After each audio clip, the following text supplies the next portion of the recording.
Eh bien, alors, commençons. Voilà, cette belle réunion du Ouais, comité d'université autour d'œuvres artistiques particulièrement intéressantes puisqu'elles sont reconstituées. Donc, Yves, Michel, Alain, Guylaine, nous vous laissons la parole. C'est plutôt à Alain à commencer, puisque là, on est avec les joueurs de cartes de Cézanne. Et sur ces joueurs de cartes de Cézanne, il y avait deux hommes. Et donc, là, il y a eu un maquillage qui a été opéré. Donc, il faut nous expliquer un petit peu comment ça s'est passé. Alors, en fait, c'est pas un maquillage. J'ai juste collé un petit bout de papier, voilà, que j'ai légèrement crayonné, colorié. Tu veux parler? Et c'est tout, hein. Il n'y a pas de maquillage. Et en fait, tout le monde m'a dit que la moustache m'allait très, très bien. Et je me suis demandé si j'allais pas m'en faire tatouer une. Ah, bravo. Voilà.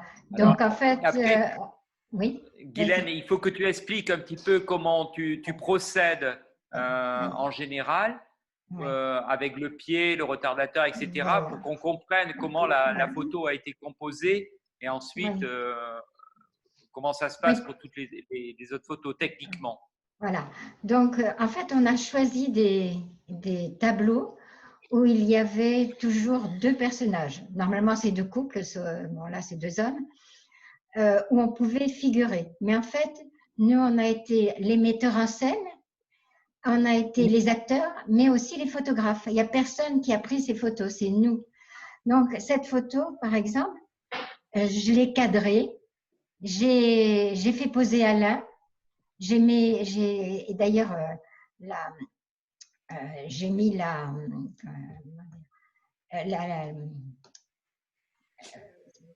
le retardateur? non, pas le retardateur, mais d'abord, j'ai tout calculé par rapport à toi, en fait. Ah oui, Hein? tu as fait la composition. La en fait. composition, je l'ai fait par rapport à Alain. Ensuite, j'ai mis un retardateur sur mon appareil qui était un retardateur de 12 secondes et je me suis vite mise en place. Voilà. Donc, après, bon, on a fait plusieurs essais et puis celle-là, bon, on a trouvé qu'elle correspondait bien. Voilà. Donc, c'est ça qui était un peu difficile pour toutes les photos, c'est qu'en fait, c'est nous qui les prenions. Et on les a faites aussi qu'avec ce que nous avions, c'est-à-dire nous n'avons jamais rien acheté pour faire ces photos. Donc, tout est avec les moyens du bord. Voilà. Apparemment, vous avez une garde-robe considérable alors. Hein. Comment? Vous avez une garde-robe considérable, hein, parce que j'ai déjà vu quelques photos. Eh ben, on t'expliquera comment sont faites les jupes. Je crois que tu seras étonné. D'accord. Non, mais on ne peut que les féliciter d'avoir fait la mise au point par rapport à son mari. Hein. C'est essentiel. Hein, c'est essentiel. Voilà. Il faut toujours commencer par ça, faire la mise au point par rapport à son mari.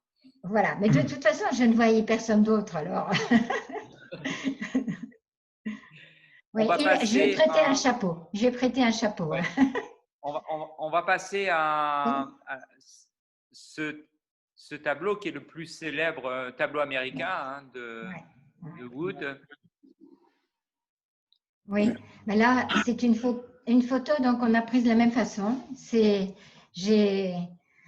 J'ai mis, Alain était en place, mais on l'a prise très très tôt le matin parce que bon, c'était quand même au début du confinement, il faisait encore très chaud et surtout la lumière était très forte.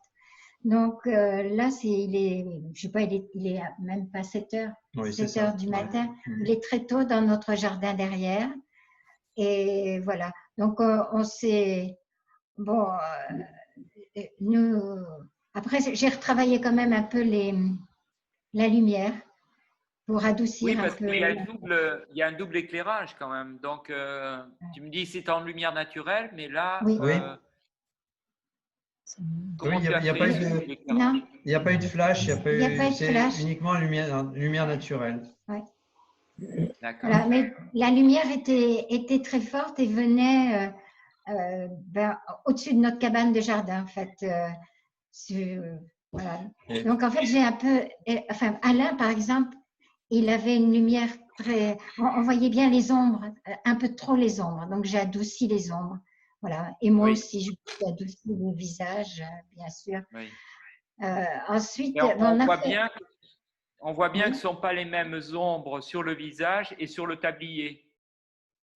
Ben non, si ce sont les mêmes en fait, ce sont les mêmes, mais je les ai simplement adoucis. Ce sont les mêmes. Elles sont adoucies. En fait, la lumière, elle venait vraiment du haut comme ça. Donc, oui, de la gauche. Oui, oui, voilà. Donc, non, c'était les mêmes, mais j'ai quand même retravaillé un peu la lumière pour adoucir encore. Bon, après, c'est vrai que dans les habits, là, on a eu de la chance, enfin, dans ce qu'on avait, on avait vraiment des accessoires qui correspondaient à une salopette pour Alain. Ouais. Et là vous voyez le col que j'ai ici, j'ai pas du tout de chemise comme ça, j'ai simplement pris une chemise blanche que j'ai depuis des années, j'ai rentré le col à l'intérieur et ça donne cet effet-là. Et alors, vous noterez aussi le petit détail sur le tablier de Guylaine, là, c'est un tablier qui nous avait été offert par les Amis d'Escoffier, qui était une association où on mangeait bien et on faisait partie d'une association qui regroupait des chefs de la Réunion qui s'étaient engagés à appliquer une charte de la cuisine française. Voilà, et on a vu ça en cadeau. Alors, on va passer. Alors après, sur ce tableau, Michel, j'ai mis pour Yves Michel une question. J'aimerais qu'au fur et à mesure, Yves Michel, enfin, je suppose que je traduis aussi ce que demandent les autres, c'est-à-dire que tu nous parles un peu de Wood et puis de ce tableau. Hein, parce que moi, j'avoue mon ignorance. Hein. Je connaissais ce tableau, mais en fait, je ne sais rien de lui. Et donc, j'aimerais bien en apprendre un tout petit peu plus. Et je suppose qu'il y a d'autres personnes. Voilà. Est-ce que vous m'entendez bien là? Oui, c'est bon. Oui. C'est un tableau qui est devenu un petit peu symbolique aux États-Unis parce qu'il reprend cette idée de la conquête de l'Ouest et des fermiers, mais en réalité du Middle West. Et ce qui a plu dans ce tableau, c'est qu'il y avait que la fenêtre était une fenêtre gothique et qu'elle reprenait donc cette idée de la fourche qui était au premier plan. Et c'est ça qui a fait le succès de ce tableau, qui est devenu un petit peu un icône de l'Amérique profonde, de l'Amérique des pionniers. Et à partir de là, c'est devenu pratiquement un uniforme qui a été adopté dans les films américains qui ont été tournés à Hollywood après, c'est-à-dire cette salopette en jean de Nîmes, qui arrivait de Nîmes en France. Et puis, c'est cette chemise, comme l'a dit Alain, sans col, qui sera ensuite un peu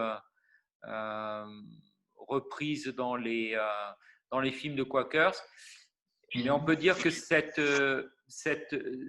peinture a servi un petit peu à une série américaine qui s'appelle La petite maison dans la prairie. Oui, tout à fait. Pendant très longtemps, qui s'est nourrie de cette histoire, donc de familles qui vivaient en autarcie comme ça, d'une façon très près de la religion, hein, puisqu'on Oui, c'est ça. Il date de quand ce tableau? Pardon? Il date de quand le tableau? Il date de quand ce tableau? Ah non, c'est un tableau du XXe siècle. Hein. Oui, oui, des années 30. Bien sûr. Des années 30. Des années 30. Des années 30. C'est un tableau qui a été fait pendant la dépression américaine, oui, voilà. et qui montrait donc une espèce d'Amérique éternelle par rapport aux financiers. Donc, attendez, il faut que j'admette encore des gens qui arrivent. Non, mais c'est des gens experts qui est arrivé aux États-Unis. Voilà. C'est Bon, 1930. il y a énormément de tableaux de Cézanne, donc on ne va pas commenter. Et puis, il y a, je laisse Guylaine commenter parce que celui-là, il a demandé beaucoup de mise en scène, notamment le tapis. Alors là c'est Alain qui a pris la photo, donc avec le même processus, parce que moi, je ne pouvais pas bouger. Parce qu'en fait, ce n'est pas une jupe que j'ai, c'est juste un bout de tissu posé sur noir. Je fais beaucoup de photos et en particulier des photographies de nature morte. Et j'ai toute une panoplie de fonds pour mes photos. Donc là, c'est un tissu noir qui était posé comme une jupe. Et bon, comme dans le tableau, la dame avait un chignon, bon, je me suis fait une coiffure pour un peu crêper mes cheveux. Donc, je ne pouvais plus bouger.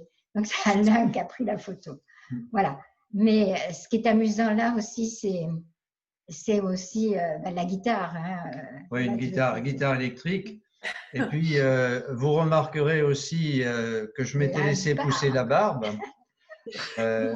En fait, c'est une chaussette que j'ai découpée et que Guylaine a cousu un élastique. Et c'est comme ça que j'ai pu être barbu, parce que sinon, je n'y serais pas arrivé à ce moment-là. Ça lui va bien.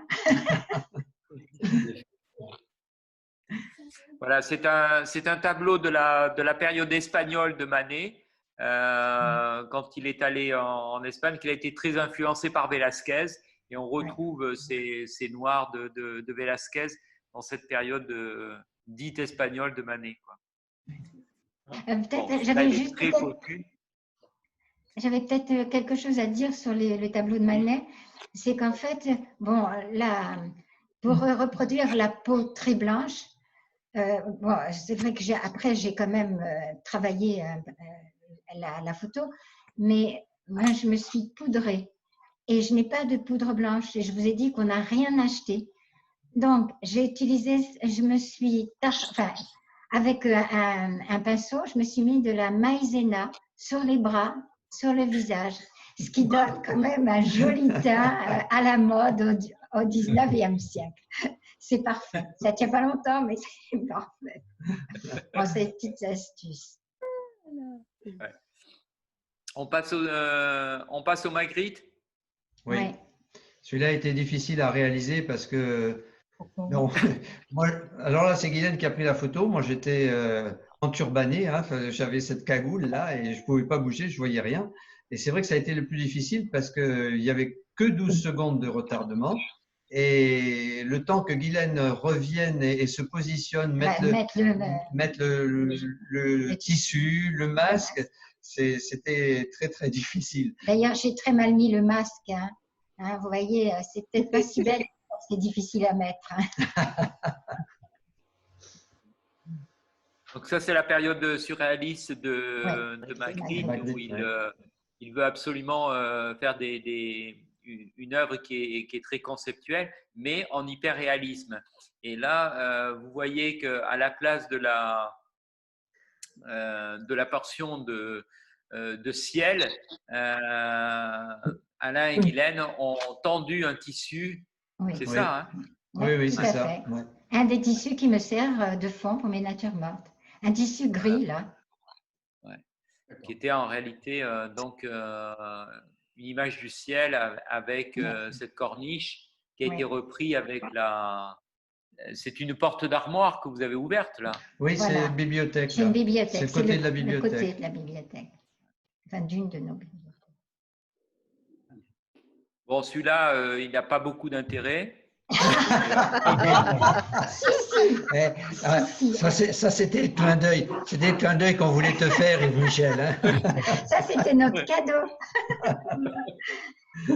Non, mais celle-là, alors, tout le monde m'a dit, mais tu as une robe comme ça. Donc, j'ai juste un petit t-shirt sans manches, un tissu blanc que j'ai enroulé sur ma taille et une espèce de tissu d'emballage qui est un peu comme un tulle, mais c'est pas un tulle, qui me sert un peu, que j'ai mis comme un faux cul, en fait. Et c'est vrai que j'étais quand même très contente de moi parce que, en fait, c'est 2 morceaux de tissu, quoi. C'est pas du tout une jupe. C'est bien fait. Pas grand-chose à dire sur ce tableau. On t'entend plus, Michel.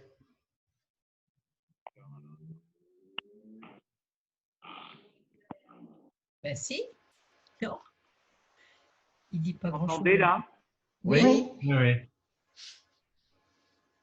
C'est pas grave si vous m'entendez pas sur ce tableau, hein.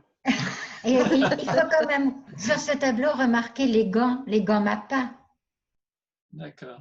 Ah oui, c'est vrai, il y a les gants Mappa. Et moi, ce sont des gants en synthétique aussi, des gants de protection en fait.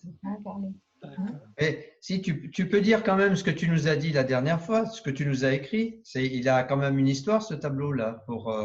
Il a été commandé à Renoir, non?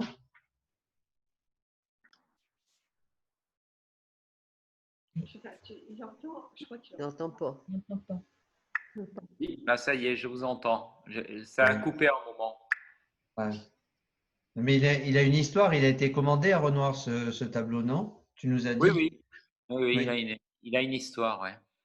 On ne connaîtra jamais. On va le laisser dans le fait noir.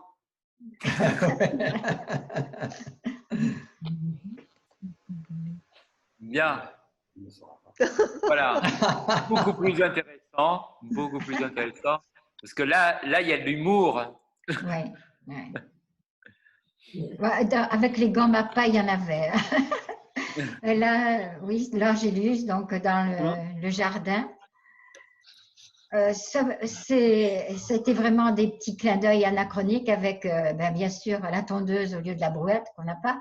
Et puis aussi, dans le filet de pommes de terre, on a fait exprès de laisser les pommes de terre dans le filet parce qu'on trouvait ça bien plus drôle que de les déballer. Voilà. Sinon, c'est pas une photo qui nous a posé trop de problèmes. Bon, moi, ma jupe, pareil. Un sac en jute qui est un vrai sac donné par ma belle-fille et mon fils. C'est un vrai sac de pommes de terre d'Allemagne. Et puis un tissu blanc par-dessus. Voilà. Autrement, bon. Et la coiffe? La coiffe? Ah ben là, c'est juste un foulard. Hein. C'est un foulard, bon, c'est pas celui-là, mais que j'ai fait comme ça, voilà. D'accord. Je suis devenue coiffeuse. Hein. Chapelière et coiffeuse. Hein. Vous allez voir, chapelière et coiffeuse pendant parce le confinement. que j'avais les cheveux très longs là, et puis vous verrez que sur une photo, mes cheveux ont raccourci, et c'est Guylaine qui s'est transformée en coiffeuse.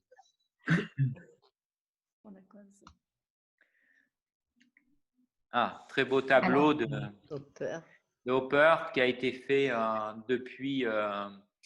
C'est une scène qu'il a prise en photo dans le métro aérien en passant devant une maison. Vous savez, à New York, il y a des lignes qui sont en métro aérien et Hopper adorait prendre le métro le soir et prendre des photos ou des dessins des gens qui étaient chez eux, quoi. Et là, ça montre une grande solitude de ce couple-là. Et là, vous avez réussi à retrouver donc cette ambiance en plaçant le canapé qui est à la place de la rambarde de la fenêtre. Oui. Et les carreaux de la fenêtre sont repris par la bibliothèque. Je trouve ça très, très astucieux, quoi. Alors, elle est coupée, je ne sais pas pourquoi. Mais cette photo, je l'avais mise sur mon profil Instagram. Et en fait, elle a été sélectionnée par Beaux-Arts Magazine.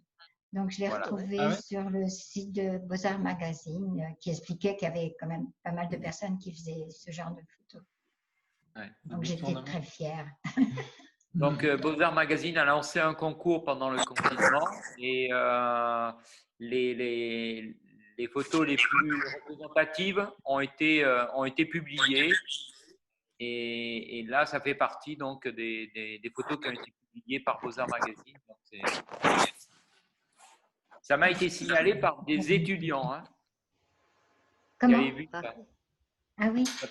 Ça m'a été signalé par des étudiants. C'est ça qui coupe. J'aime beaucoup celle-ci. Hein. Édouard Manet. Oui. Alors, celle-ci, elle a été quand même un petit peu compliquée à faire. Elle est dans le jardin. Bon, ma jupe, c'est pas une jupe, hein, c'est un bout de tissu. Hein.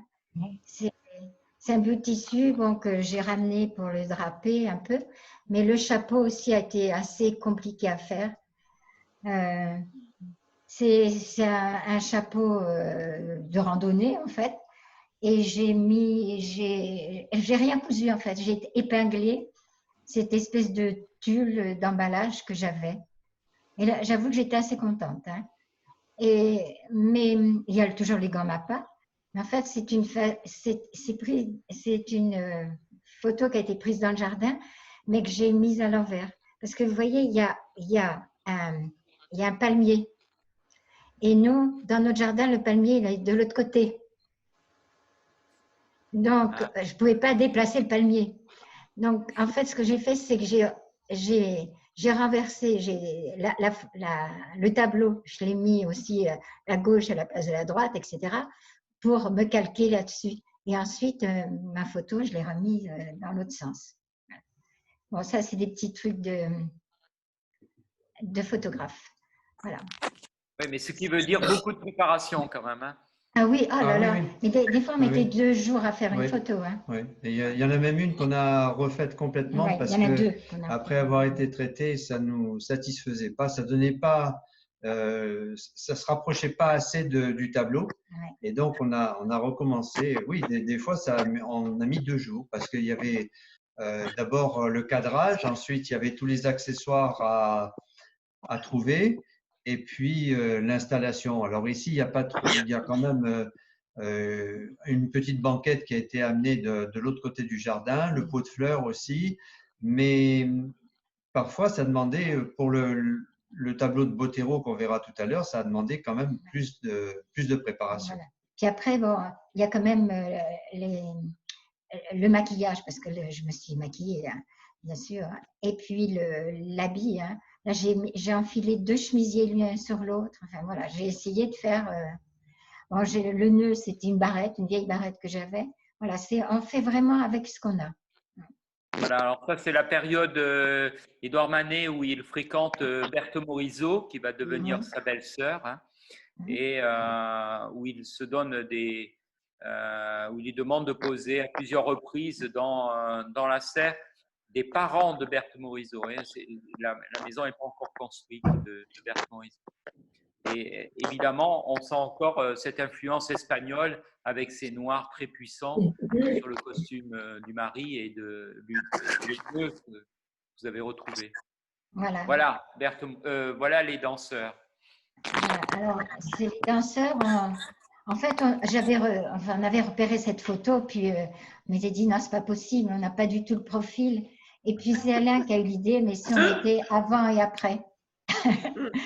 Et alors là, je peux vous dire que quand je traitais la photo pendant 2 jours, j'éclatais de rire à chaque fois que je voyais Alain.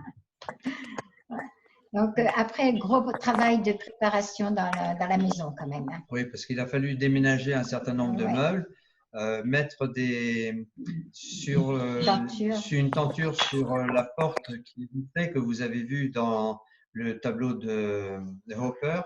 Et c'est vrai que ça nous a demandé du travail de mettre les guirlandes aussi. Là, ça a été quand même un grand travail de préparation. Ah, puis boire la bouteille. Hein. Ben oui, et elle n'était pas vide. Elle n'était pas vide. Et ce sont des vraies cigarettes. Hein. C'est moi qui les ai roulées. Je ne fume pas, mais c'est moi qui ai roulé les cigarettes, qui ai fait les petits morceaux pour les mettre par terre. Il y a ça, ah ouais. Et tu peux nous dire quelque chose à propos de Botero? Botero, oui, on avait fait un petit cours sur Botero. Oui. Faut que je me tourne vers Kitou, qui est les archives de l'histoire de l'art. Mais c'était un cours de comparaison entre les tableaux de Picasso et de Botero. Ah ouais, c'était ça. Ah, Ouais, ben, voilà. j'y étais pas. J'y étais Heureusement pas. qu'elle est là, hein, parce que c'est ma mémoire, cette femme. Et donc, Botero est véritablement quelqu'un qui est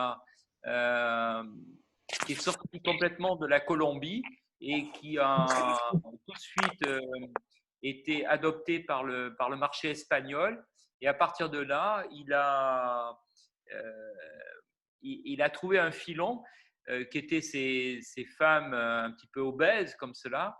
Et l'autre filon qu'il a trouvé, c'est cet hyperréalisme qu'il a traduit en lithographie. C'est-à-dire que Botero est très riche aujourd'hui, non pas par ses peintures, parce qu'il y a très peu de peintures et elles sont de petit format, mais surtout par les lithographies qu'il a réalisées d'après ses peintures.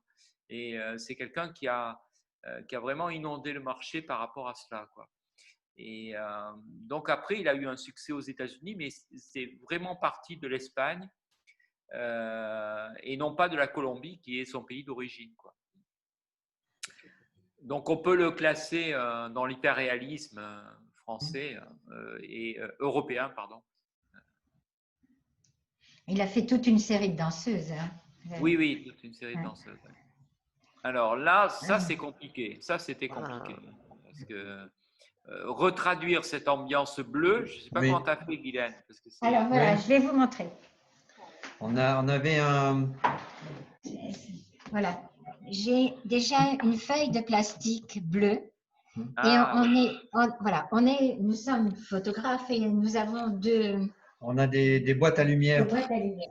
Et donc, on a une boîte à lumière devant, là. Alors, ça a été toute une installation parce qu'on n'a pas de matériel vraiment sophistiqué pour le matériel de studio sophistiqué. Et donc, on a fait tenir ça avec des épingles à linge. Enfin, on a tendu des fils. Enfin, c'était assez folklore. Mais ça a permis d'avoir cette ambiance déjà dès le départ.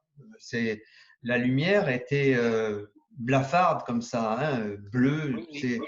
C'est vraiment très chouette. Donc, on a avec deux boîtes à lumière, une avec cette partie-là de plastique devant et puis une autre qui est éclairée derrière pour éliminer toutes les ombres parce qu'il y a très peu d'ombres là. On voulait que, sinon, avec la seule boîte à lumière avec le filtre, on aurait eu des ombres, trop d'ombres. Donc, on en a mis une autre pour contrecarrer l'effet du premier projecteur, enfin, de la première boîte à lumière. Puis après, j'ai retravaillé quand même la photo avec un filtre refroidissant. Oui, puis Guylaine, il y a le maquillage. Et alors, voilà, là, on le voit. Hein, là, j'ai une épaisseur de maïzena énorme sur le visage. Là, j'ai vraiment forcé la dose. Je me suis mis les sourcils, ça avait du crayon noir. Enfin, je me suis vraiment maquillée à outrance pour essayer de… D'ailleurs, je ne l'ai pas reconnu tout de suite. Hein. Pour essayer de retrouver après ce visage. Voilà. Mais on était content de cette photo parce qu'on a mis 2 jours. Elle est très très réussie parce que c'est très difficile de rendre ces ambiances bleues.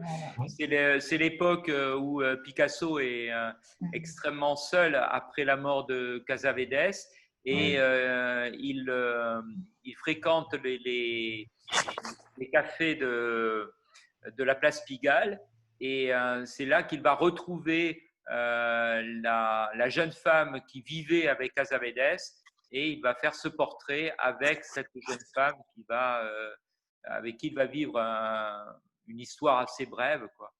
Mais qui incarne vraiment toute la pauvreté qui est très proche de on dit qu'à cette époque-là, lui aussi a pensé au suicide, quoi. C'est une époque très loin, qui est juste avant la période rose où il va évidemment aboutir sur les Demoiselles d'Avignon.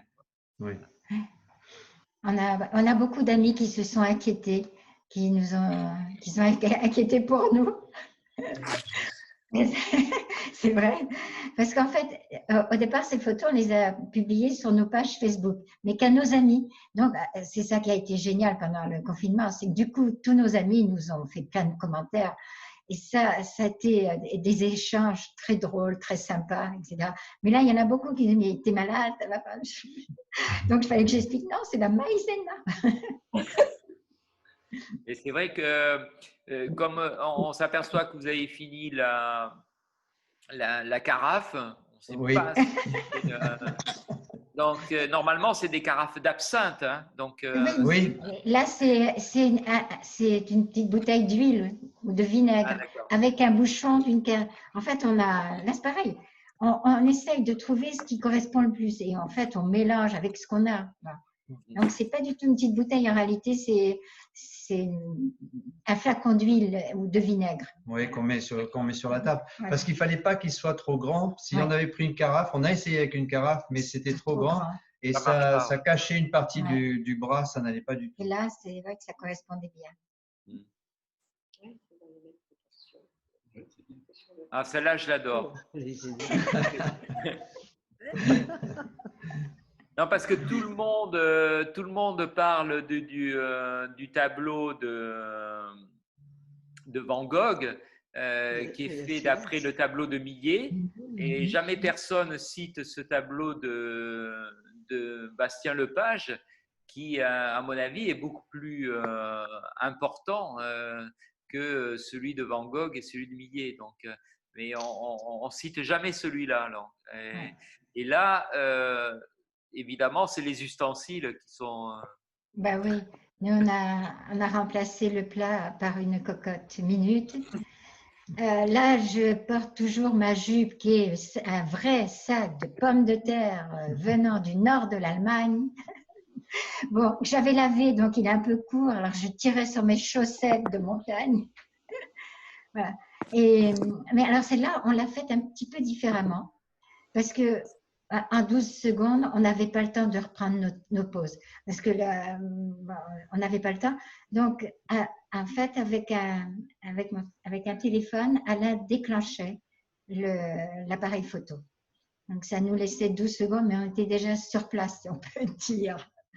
Ah d'accord, il a été déclenché avec le téléphone. Oui, il y a des applications pour relier par Bluetooth l'appareil photo et le téléphone.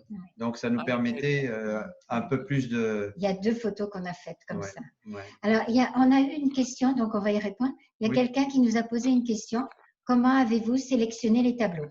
Alors, les tableaux, on voulait des tableaux où on pouvait être représentés tous les deux, pouvait figurer tous les deux. Donc, ce ne sont que des tableaux de couple. Hein. Même si dans le premier, ce sont 2 hommes, c'est 2 couples. Et des tableaux quand même que l'on pouvait faire avec ce qu'on avait. C'est vrai que, enfin bon, j'en ai regardé beaucoup, j'en ai sélectionné pas mal, mais par exemple, les tableaux de Watteau, on ne pouvait pas les faire. Les habits sont trop compliqués, c'était pas possible. Donc, on a sélectionné comme ça, on a voulu des tableaux relativement connus, que nos copains puissent aussi quand même, la plupart, les reconnaître. Et voilà, et pas des tableaux aussi où il n'y avait pas des droits à l'image. Ah ouais. Oui, et puis on voulait aussi que ce soit assez varié et qu'on voyage dans le temps, pas cibler une époque ou un style de peinture. Voilà. Donc là, on vous fait voyager du 19e et après on va revenir, c'est au 16e. Là, c'est la grande période naturaliste qui succède à la période réaliste de Courbet et qui s'oppose effectivement à l'impressionnisme. Donc c'est très intéressant parce qu'il y a une prédominance du trait sur la couleur qui en fait un tableau qui est presque un précurseur de l'hyperréalisme qu'on connaîtra au XXe siècle. Alors là, on va changer complètement d'époque. Avec un tableau, donc là on se retrouve donc aux Pays-Bas avec un tableau dont on a vu un artiste dont on a vu des œuvres au Kunsthistorische à Vienne.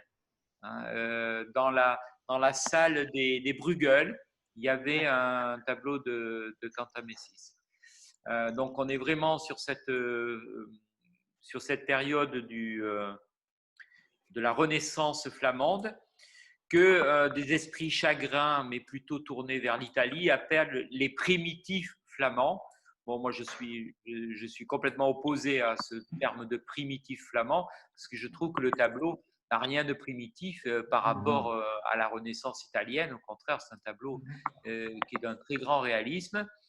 Alors, ce qui m'a intéressé, c'est de voir comment vous avez réussi à donner cet éclairage très chaud. Déjà, enfin, on a un éclairage chaud dans notre pièce principale, ce qui nous a aidé pour Botero, pour Hopper. Voilà. Donc, ensuite, eh ben, le tissu, il est un tissu vert. J'ai un peu retravaillé les couleurs après. Oui. C'est vrai que je les ai un peu retravaillées, mais je veux dire, dès le départ, c'est quand même très proche. En fait, dans ce tableau, on avait quand même beaucoup d'accessoires. Et je regrette une chose, parce que j'ai lu beaucoup de choses sur le tableau après. Et en fait, je regrette beaucoup, c'est qu'il y avait une pomme et j'aurais dû la mettre. Bon. Après, on a essayé de mettre tous les symboles qu'il y avait dans ce tableau. Par exemple, la bougie. Il y a une bougie qui n'est pas allumée.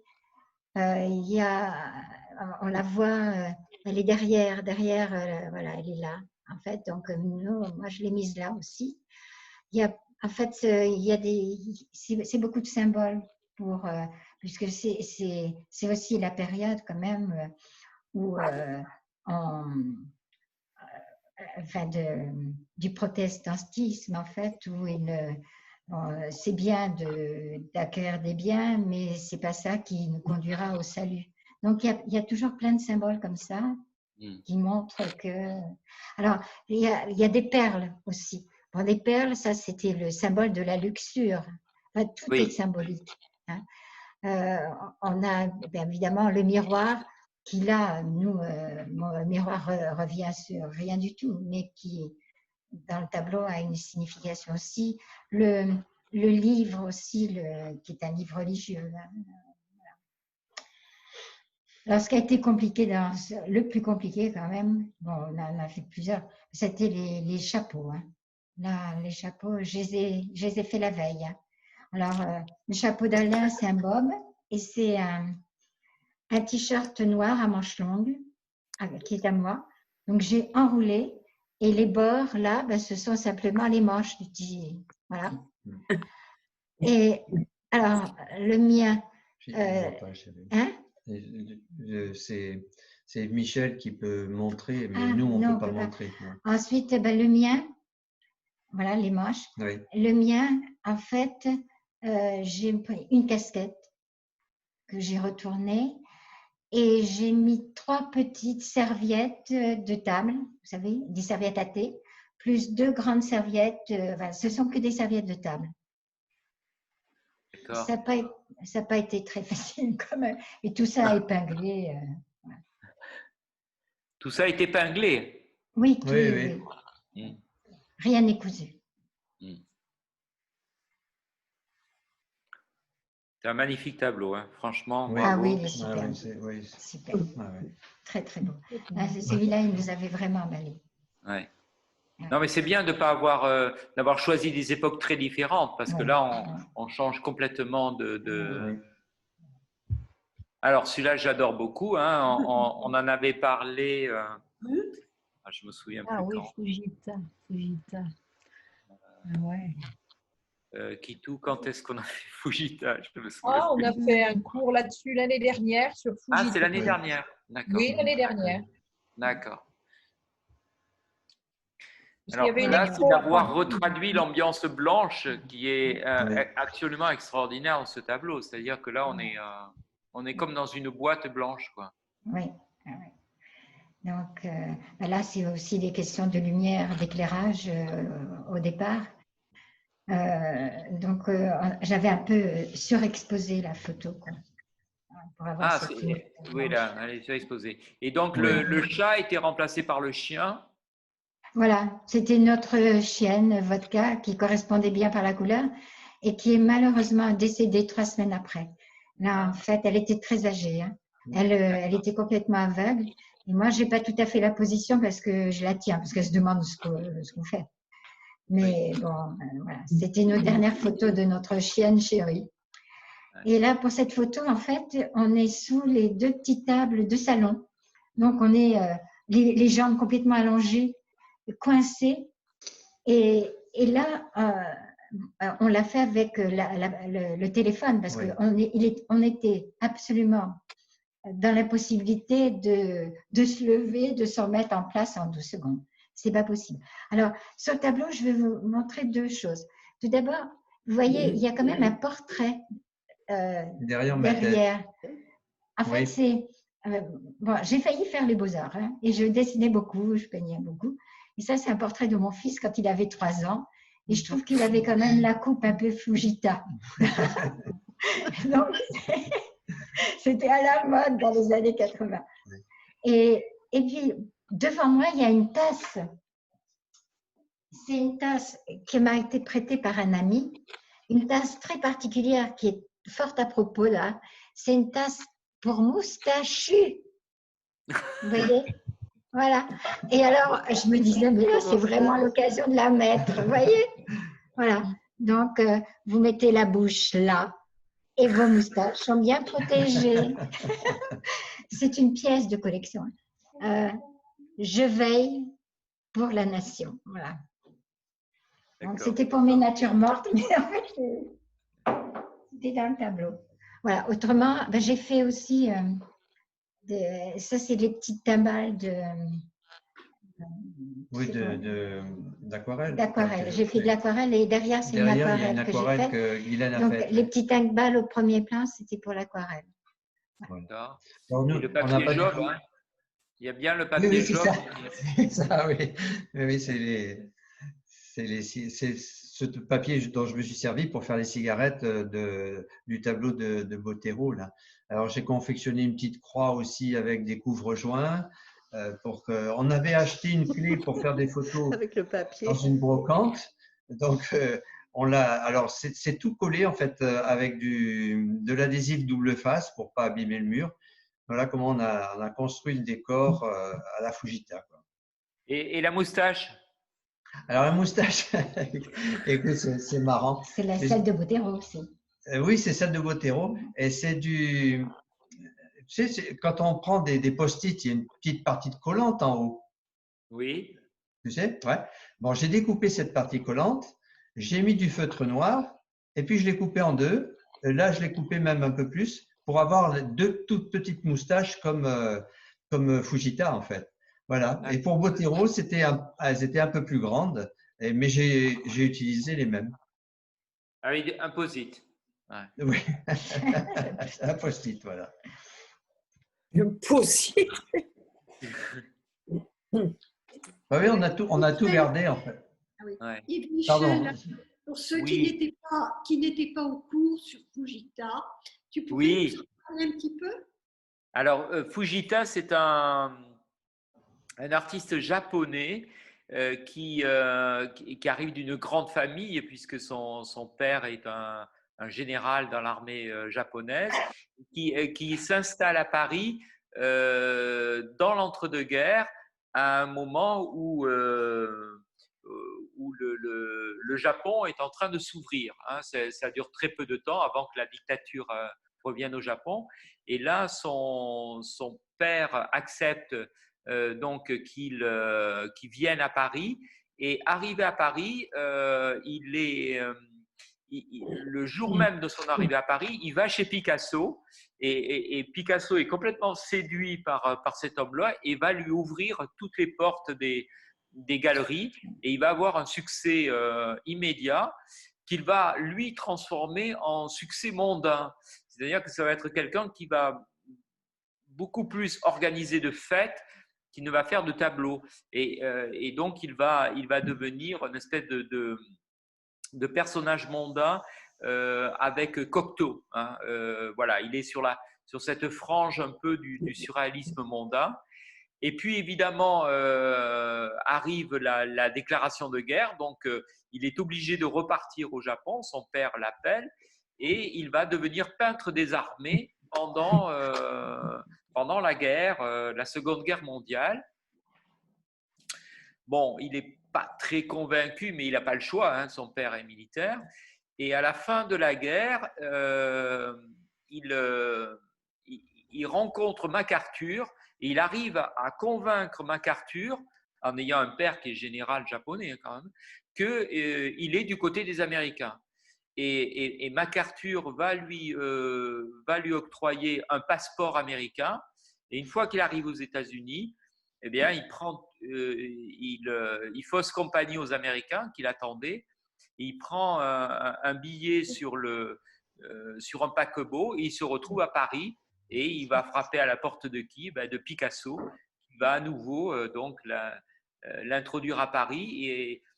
Et après cette dernière phase de sa vie, il va avoir une vie complètement mystique et il va peindre une chapelle dans laquelle il est enterré à côté de Reims, qui a été financée par, je ne sais plus quelle maison de champagne à Reims, je crois que c'est la maison même, qui a financé cette chapelle de Fujita que l'on visite, hein, qui est juste à côté de Reims. Quand vous irez acheter votre champagne, passez à la chapelle Fujita. Voilà, c'est un homme très, très étrange, quoi, hein, voilà. Et il s'est même converti au catholicisme, hein, il me semble. Oui, il s'est converti au catholicisme. Il a pris le nom de Michel-Ange, évidemment, parce qu'il n'était pas très modeste, hein, quand même, comme garçon. Et il s'est marié, donc il s'est fait baptiser par l'évêque de Reims. Et parce qu'il voulait que ça soit dans la grande tradition royale, quoi. C'est un drôle de personnage. Mais là, ce tableau date de sa première période, hein, la période montmartoise, qui est la première période de l'entre-deux-guerres, avant qu'il reparte au Japon. C'est là que j'ai eu une coupe de cheveux, vous remarquez, je ne sais pas si vous avez fait attention, mais j'ai les cheveux un petit peu plus courts que dans les photos précédentes, là. Voilà. Ouais. Alors, hop. Ah, celle-là. Alors, enfin, un tableau caravagesque. Oui, alors là, je vais vous parler de l'éclairage, quand même. Alors, en fait, on avait éteint toutes les lumières de la salle. Et bon, derrière, on avait mis une tenture marron. Et on a un grand escabeau. Et au-dessus de l'escabeau, on avait installé deux lumières. Alors, une lumière qu'on voit peut-être derrière, voilà, la lumière qui est derrière moi. Une lampe de bureau. Une lampe de bureau, plus la lumière de la coiffeuse, une espèce de spot. Donc, pour bien reproduire ce contraste entre le clair, l'obscur. Et on était assez contents de l'éclairage. Hein. Alors, on s'était renseigné aussi. Donc, là, ce tableau, il représente des pauvres, en fait, qui sont dans un hospice et ils sont devant. Et on leur donne des pois chiches, en fait. C'est une distribution de nourriture. Voilà. Donc, là, on fait semblant de manger des pois chiches. Bon, là, un chapeau aussi, pas très facile à faire. Donc, un bob et une grande écharpe que j'ai agrafée dans le bob. Sinon, là, c'est quand même l'éclairage qui fait Ah oui, tout, c'est l'éclairage qui est superbe. Hein. Vous avez vraiment retravaillé cet éclairage caravagesque. En fait, de la tour, c'est le Caravage français. Hein. C'est voilà, vraiment tout à fait. l'artiste qui a… On ne l'a pas tellement retravaillé, c'est vraiment dès le départ. Oui, c'est dès le départ. On avait vraiment l'éclairage. Cet éclairage. Ouais. Mais notamment ici, là, il est très très beau, là, l'éclairage. Parce que la qualité de l'éclairage Caravagès, on l'a vu quand on était à Rome, c'est ces contrastes de grande lumière et d'obscurité absolue. Et là, tu l'as parfaitement retraduit dans la photo, quoi. C'est ça qui est admirable, parce que donc vous avez éteint pour avoir ça, quoi. Et c'était le seul moyen. Il restait que 2 lampes. Tout le reste, la maison était complètement fermée. On était dans le fait noir, mais il n'y avait que ces 2 lampes. Et on a tout de suite vu, dès la première prise, qu'on avait exactement l'éclairage qu'on voulait, quoi. Ouais. Après, on a fait plusieurs prises pour avoir pour les positions. Enfin, mais au départ, on avait déjà l'éclairage qui était vraiment celui qu'on voulait. Ouais. Et là, il faut dire que vous êtes en plongée, là. L'appareil, il est en plongée, comme ça. Un peu. Un petit peu, oui. Il y a un numéro. Qu'est-ce qu'il y a? Qui est-ce qui veut prendre la parole, là?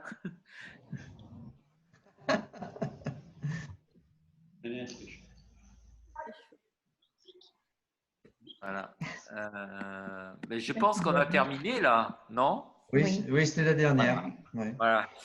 C'est bien de terminer par ce tableau de l'époque classique française, caravagesque, quoi, qui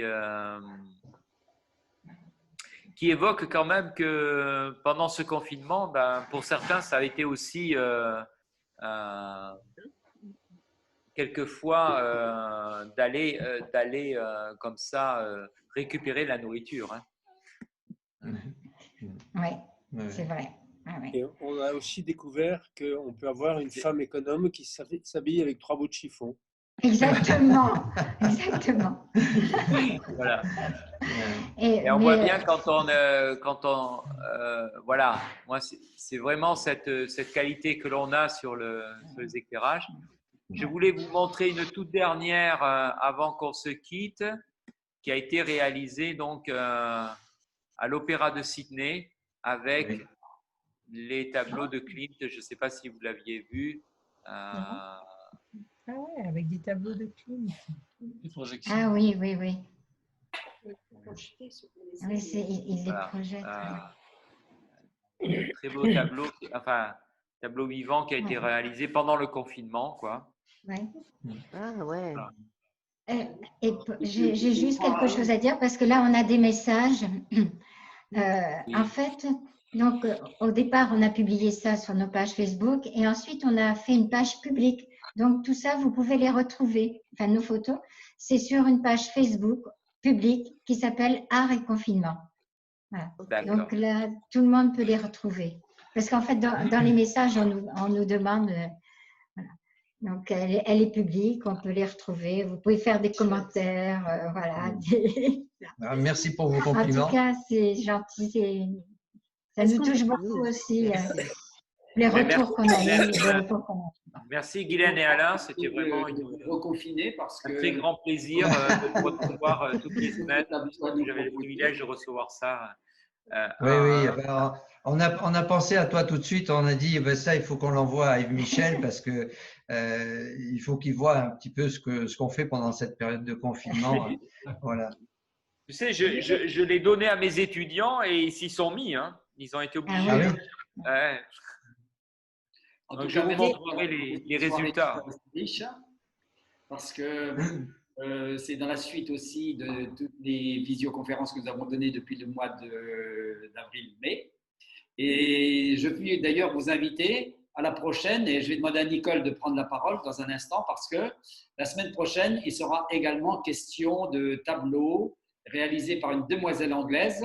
Donc, Nicole, si tu es là, je voudrais bien que tu présentes la conférence de mercredi prochain. Nicole?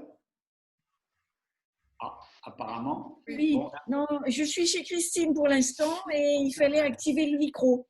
Bon, vas-y. Voilà. La conférence de la semaine prochaine? Alors, la semaine prochaine, je vais présenter le carnet de voyage. C'est un carnet de voyage fictif de Marianne North aux Seychelles en 1883-1884. Voilà. Marianne Norse, c'est une femme qui a décidé de partir à 41 ans, faire le tour du monde pour peindre des fleurs. Voilà, et je présenterai uniquement ce qu'elle a fait aux Seychelles. Alors, préparez-vous à y passer la nuit parce que je crois qu'il y a 832 peintures exposées. Non, mais ça, c'est pour le monde entier. Mais moi, je ne parlerai que des Seychelles. Il ne faut pas décourager les gens. Donc, vous serez vraiment les bienvenus. Et donc, merci d'avoir participé en nombre. Et principalement, Alain et Guylaine, bien sûr, pour la qualité de l'organisation, accompagnés évidemment par les explications d'Yves Michel. Merci encore à tous. Merci à tous. Excusez-moi, sur art et confinement, je n'en trouve qu'un tableau. Je ne trouve pas, j'ai tapé sur Facebook art et confinement et je tombe sur juste le tableau, un seul. Je ne vois pas les autres. Ben, ce n'est pas normal parce qu'on a une page dédiée. Ça s'appelle art et confinement, c'est tout. Oui. Art et confinement. Attends, je regarde là. J'ai même tapé vos noms et j'en ai trouvé un le même d'ailleurs. Envoyez à Yves le lien et on le mettra sur la page Facebook des amis. Oui, d'accord. Oui, entendu. Es-tu là? Non, je n'arrive pas à… On ne voit que la conférence d'aujourd'hui avec le tableau de… Non, c'est… Quand on tape sur art et confinement. Voilà. C'est cette page-là. Ah, on ne voit rien. Non, on voit pas. Non, mais on va envoyer le lien, on envoie le lien à Yves Michel et à Yves. Comme ça, vous pourrez… Super. Vous pouvez vous Parce qu'on tombe là-dessus, je ne sais pas si vous voyez. Non, on ne voit rien en fait. Non, on voit rien du tout. Bon, d'accord. En fait, nous, sur notre page, c'est normalement la première page du diaporama, c'est-à-dire j'ai fait une présentation avec confinart, confiture, plein de mots de toutes les couleurs. C'est cette page-là. C'est vrai qu'il y a plusieurs choses qui s'affichent là. Et puis on voit dans la pastille, on se voit nous deux avec nos masques, le tableau de Magritte en fait. C'est en médaillon. C'est en médaillon un cercle dans lequel il y a nos deux têtes du tableau de Magritte. Alors, je propose que nous nous cotisions pour offrir plusieurs paquets de maïzena à Guylaine parce que